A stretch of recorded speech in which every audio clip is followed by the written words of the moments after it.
తిరుపతి జిల్లా పెళ్లకూరు మండలంలో YSRCP digital book పోస్టర్ను ఆవిష్కరించారు.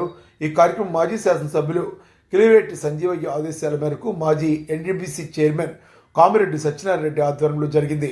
అనంతరం సత్యనారాయణ రెడ్డి మాట్లాడారు.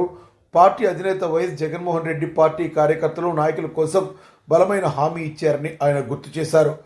ప్రస్తుత కూటమి ప్రభుత్వ కాలంలో ఎవరైతే వైఎస్ఆర్సీపీ కార్యకర్తలు, నాయకులను అన్యాయంగా ఇబ్బందులకు గురి చేశారో, భవిష్యత్తులో పార్టీ తిరిగి అధికారంలోకి వచ్చిన తరువాత వారిని ఎక్కడ ఉన్నా తీసుకొచ్చి చట్టం ముందు ఉంచుతామని జగన్మోహన్ రెడ్డి స్పష్టంగా చెప్పారన్నారు.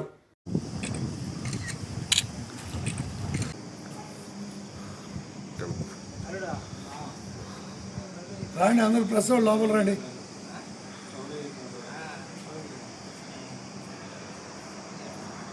ప్రెస్కి ఈ ఫోటోను పెట్టండి, మాట్లాడేటప్పుడు చాలు. ఆడ వాళ్ళందరూ కూర్చోలేరు కదా. జగన్మోహన్ రెడ్డి గారి ఆదేశాల మేరకు మన జిల్లా ఇన్ఛార్జ్ కాకాని గోవర్ధన్ రెడ్డి ఆదేశాల మేరకు, సూచనల మేరకు మండలంలో మా పెద్ద ఆధ్వర్యంలో వైఎస్ జగన్మోహన్ రెడ్డి గారు ఈ యొక్క డిజిటల్ బుక్ యాప్ని అది లాంచ్ చేయడం జరిగింది. దాంట్లో ఉన్న ప్రత్యేకతలు ఏంటంటే, ఈరోజు కూటమి ప్రభుత్వం చేస్తున్న దౌర్జన్యాలు, అరాచకాలు, అక్రమాల గురించి మన నాయకులకి ముందు ఉన్న ధ్యేయం, అదేవిధంగా మనం చేస్తున్న ఈ యొక్క ప్రయత్నము మన గ్రామ స్థాయి నుండి మొదలవ్వాలి. గ్రామ స్థాయిలో బలోపేతం చేసుకునే దిశగా ఈ యొక్క యాప్ని ప్రవేశపెట్టడం జరిగింది. మనం ఈ యొక్క యాప్లో ద్వారా ప్రజలందరికీ తెలియజేయాలని కోరుకుంటున్నాను. మండలంలో ఇప్పుడు వచ్చినా, తర్వాత వచ్చినా, 2027లో వచ్చినా, 2029లో వచ్చినా నమోదు చేసుకోవచ్చు. ఈ యొక్క అవకాశం ఇచ్చిన పెద్దలందరికీ నా యొక్క నమస్కారాలు. వాస్తవమే, నేను కార్యకర్తలు పట్టించుకోకుండా సంక్షేమం, అభివృద్ధి అని రెండు కాళ్ళతోనే నేను పయనించాను.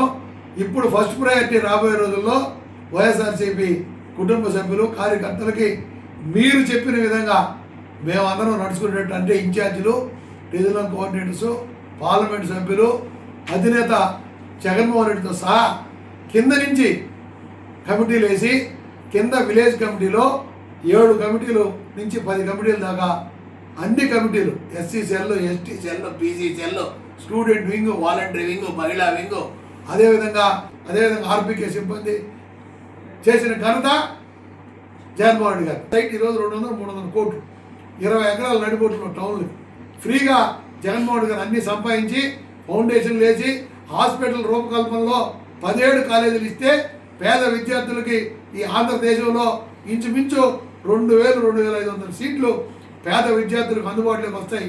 విద్యని అందిస్తే అప్పుడే దరిద్రం పోతుందని ఆయన నాడు నేడులో 2 రెట్లన్నావు, 10 రెట్లన్నావు, 15 రెట్లన్నావు, తీరా వస్తే అదే 5 లక్షల కోట్లు 5 సంవత్సరాల్లో కరోనాలో అప్పు చేస్తే నువ్వు 2 సంవత్సరాలకే 2 లక్షల కోట్లు అప్పు చేసావు. ఈరోజు ఏం చేసావు? అమరావతిలో నీళ్లు తోడేదానికే సరిపోయింది నీ బతుకు. దాన్ని కూడా పీపీటీకి ఇచ్చేయచ్చు కదా. దాన్ని ఎందుకు పట్టుకొని నువ్వులు ఆడుతున్నావు? దాన్ని కూడా పీపీటీకి ఇచ్చి ప్రైవేట్కి ఇంకా 50,000 ఎకరాల పొలం కావాలంట. ఎంత దౌర్భాగ్యం మంది రైతులు కడుపు కొట్టుకున్నారట.